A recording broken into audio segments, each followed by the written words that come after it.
বাংলাদেশের সবচেয়ে বড় ঘরোয়া লিগ হচ্ছে বিপিএল, কিন্তু প্রতি বছর এই বিপিএল আয়োজন নিয়ে থাকে নানা বিতর্ক। মালিকানা থেকে বকেয়া প্রায় সব কিছুতেই উলটপালট থাকে।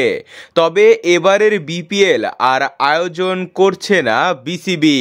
শোনা যাচ্ছে আইপিএল এর শুরু থেকে 2021 সাল পর্যন্ত আইপিএল এর অর্গানাইজার কোম্পানি আইএমজি এবার বিপিএল আয়োজন করতে চায়। ইন্টারন্যাশনাল অর্গানাইজেশন এই কোম্পানি বিপিএল আয়োজনের পর একটা নির্দিষ্ট পরিমাণ টাকা বিসিবিকে দিবে। বিসিবি তাদেরকে চুক্তির মাধ্যমে বিপিএল এর দায়িত্ব দিবে। স্পন্সর, মালিকানা, ভালো মন্দ সব কিছুরই বিচার করবে আইএমজি। বিসিবি যেভাবে লাভবান হবে সেভাবেই আয়োজন করবে আইএমজি। এখানে বিসিবি কোনো মাথা ঘামাতে পারবে না। ফুটবলও তারা আয়োজন করেছে, এবার দেখার পালা বিসিবি তাদের দায়িত্ব দেয় কিনা।